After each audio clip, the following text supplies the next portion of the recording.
las calles a reclamar mejoras en los servicios públicos, aprovechando la atención internacional en este evento deportivo.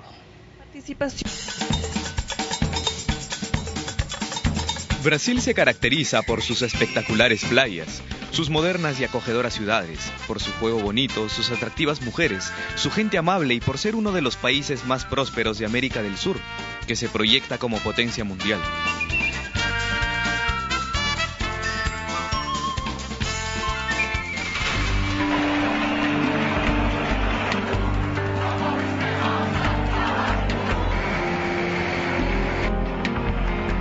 Sin embargo, este año, y para sorpresa de la comunidad internacional e incluso del mismo gobierno, Brasil demostró que también sabe protestar y movilizar a cientos de miles de personas, que no solo se indignan a través de las redes sociales, sino también en las calles de más de 100 ciudades del país. Todo empezó los primeros días del mes de junio. Brasil captaba la atención de la comunidad internacional por el inicio de la Copa Confederaciones, uno de los torneos de fútbol más populares por ser el preámbulo de la Copa del Mundo. En Sao Paulo, el pasaje del transporte aumentaba y también el descontento de las personas. A inicio de año, el alcalde de la ciudad dijo que el costo subiría en 20 centavos, es decir, de 3 reales a 3.20. Esta tarifa regiría a partir de junio. Pese a la oposición general, las autoridades se mantuvieron firmes en la decisión. Esto desencadenó varias protestas, primero en la Avenida Paulista el 6 de junio, y mientras más pasaban los días, más gente se unía a las manifestaciones.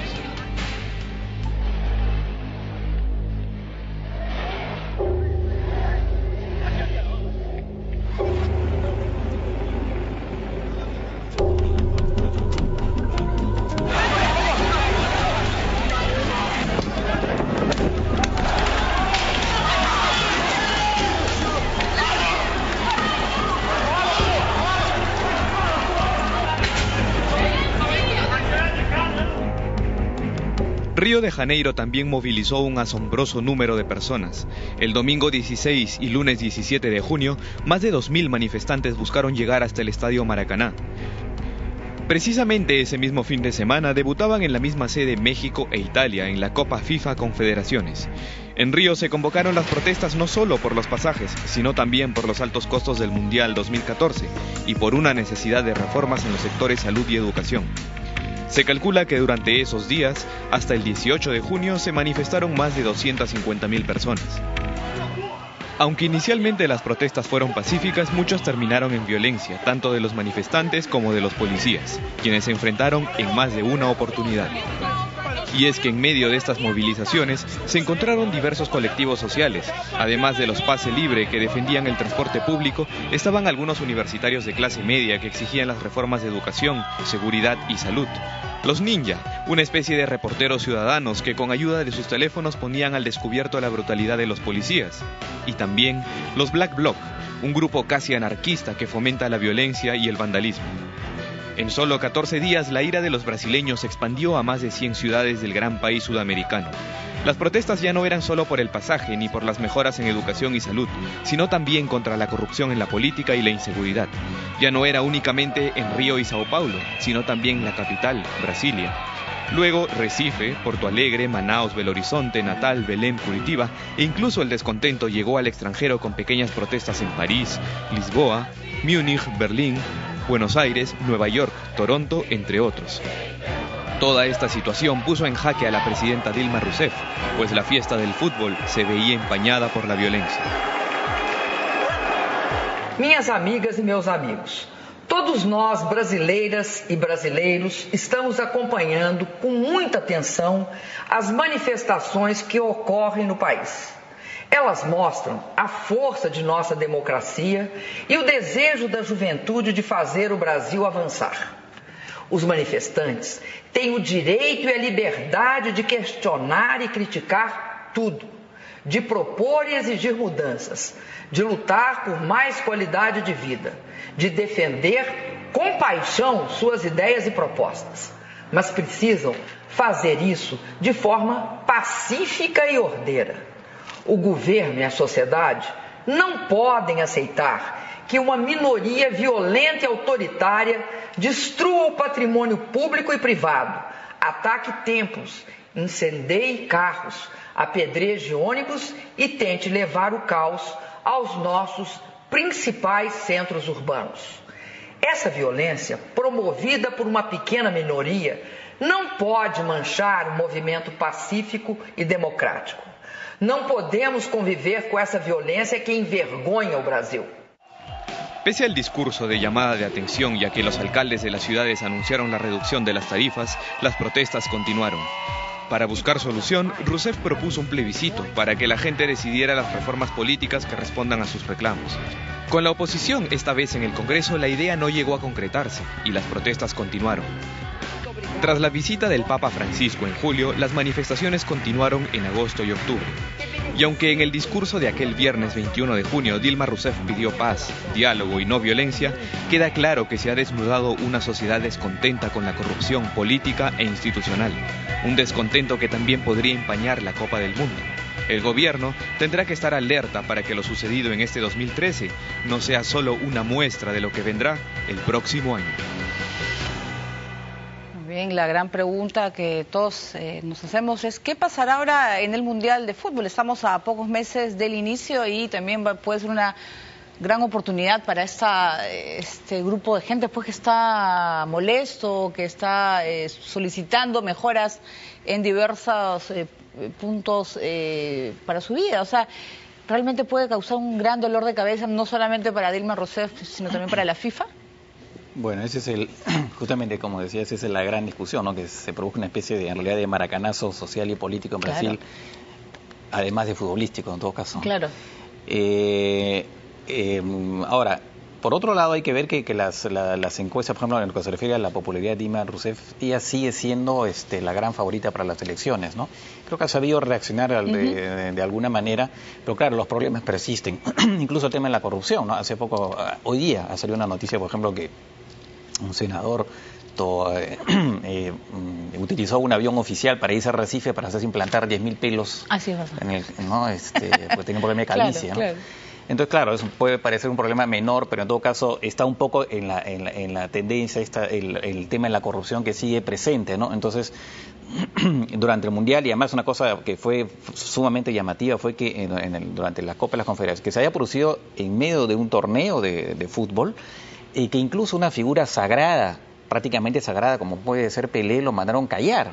Porque entonces apareció como una persona del establishment que fue rechazada por los manifestantes. Entonces, si ya se produce una situación en la que un emblema como Pelé es, digamos, de alguna manera ninguneada por los manifestantes, entonces significa que realmente hay un movimiento de cólera muy fuerte.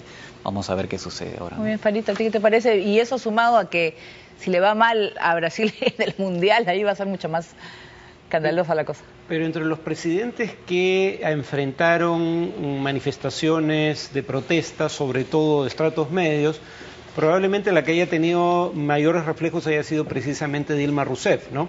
En primer lugar, trató, con éxito en mi opinión, de diferenciar las protestas violentas de una minoría, efectivamente, de las protestas de la mayoría, protestas que consideró legítimas y que a las que trató de responder, ¿no? Trató de tomar en consideración sus demandas.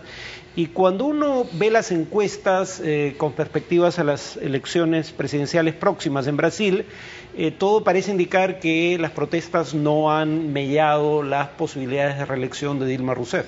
Oscar. Ahora, ciertamente era muy improbable prever pues estas protestas, estas manifestaciones, lo que llamo de segunda generación, ya que son manifestaciones de clases medias ascendentes inicialmente contra servicios públicos de mala calidad, luego pues ya trasladable a corrupción y a la misma democracia. Pues yo creo que la respuesta de Dilma Rousseff, como bien lo señalaba Farid, pues ha sido muy inteligente, ¿no? Ha hecho una serie de propuestas millonarias, inversiones millonarias en materia de salud, de educación, transporte. Ha presionado al Congreso para dar leyes en favor de mayor transparencia, anticorrupción. Hemos visto cómo se ha condenado a un ex jefe de gabinete, como fue el caso de Dirceu, de Lula da Silva. Entonces, de alguna manera se han tomado medidas. De repente faltan muchas más, como todo lo relacionado con la reforma política. En un país como Brasil, pues con la necesidad de grandes cambios en la materia. Sin embargo, yo creo que ha habido respuestas interesantes. Esto no implica que no hayan pues protestas, pero yo creo que las protestas van a ser de una minoría y no de una mayoría, de una minoría sobre todo radical. Muy bien, y seguimos con lo que ha sucedido en la región. Ecuador, Chile, Honduras y Paraguay hubo elecciones presidenciales, mientras que Argentina, gran malestar, generó un referéndum del gobierno británico en las Islas Malvinas. Con el siguiente resumen cerramos nuestro bloque Latinoamérica. Es uno de los presidentes latinoamericanos más populares. Rafael Correa, cuya aprobación presidencial ha superado el 80%, se impuso en primera vuelta en las elecciones del 17 de febrero en Ecuador. Gobernará hasta el 2017 tras reelegirse por segunda vez, es decir, una década completa de manera ininterrumpida. Con el 57% de los votos, el partido de Correa, Alianza País, también logró la mayoría absoluta en la Asamblea Legislativa. Con ello, el oficialismo pudo aprobar en el mes de junio una polémica ley de medios impulsada por el mandatario que creó organismos de control a la actividad periodística. En Argentina, el año comenzó con el polémico referéndum en las Islas Malvinas, Falklands para los ingleses. En marzo, el 98,8% de los habitantes, en su mayoría británicos, votaron a favor de mantenerse como territorio del Reino Unido. El gobierno de Cristina Fernández, por su parte, desestimó estos resultados y los consideró ilegítimos. De otro lado, el 17 de mayo, falleció Jorge Rafael Videla, el último presidente de la dictadura militar. Considerado el ideólogo del terror, fue responsable de crímenes de lesa humanidad, como el robo sistemático de bebés cuyos padres eran opositores de izquierda. En Paraguay, Honduras y Chile también hubo elecciones presidenciales. El empresario Horacio Cartes fue elegido en abril como el nuevo presidente paraguayo tras la crisis institucional por la destitución de Fernando Lugo en 2012. Mientras que en noviembre, con un ajustado margen, Juan Orlando Hernández venció en las urnas a la esposa del destituido presidente Manuel Zelaya, Xiomara Castro. Hubo denuncias de fraude. Ese mismo mes en Chile, Michelle Bachelet ganó la primera vuelta de los comicios presidenciales y en diciembre se enfrentó a la oficialista Evelyn Matthei. En la segunda ronda, la exmandataria se impuso y derrotó a la derecha chilena, debilitada, entre otras cosas, por el recuerdo del golpe militar de Augusto Pinochet, que este año cumplió 40 años en medio de homenajes al presidente Salvador Allende. En Centroamérica, Colombia y Nicaragua protagonizaron un conflicto limítrofe. El Tribunal de la Haya falló a favor de Managua y le otorgó 200 millas de soberanía marítima, aunque reconoció que el archipiélago de San Andrés es territorio de Bogotá. El presidente Juan Manuel Santos dijo que no reconocería esta decisión y acusó al gobierno de Daniel Ortega de ambiciones expansionistas. La misma línea siguieron Costa Rica y Panamá, dos países que también tuvieron problemas territoriales con Nicaragua. Y para coronar el año, en Uruguay 2 polémicos proyectos de ley fueron aprobados. El primero, el matrimonio entre personas del mismo sexo, un derecho del que solo gozaban los homosexuales en Argentina y en la capital de México. El segundo fue la luz verde que se le dio a una ley que regulariza la producción y venta de la marihuana, algo inédito hasta ahora en el mundo porque otorga al Estado el control sobre la cadena productiva y sobre el mercado. Muy bien, vamos a hacer una breve pausa y vamos a regresar con mucho más en el programa especial de TV Perú Mundo.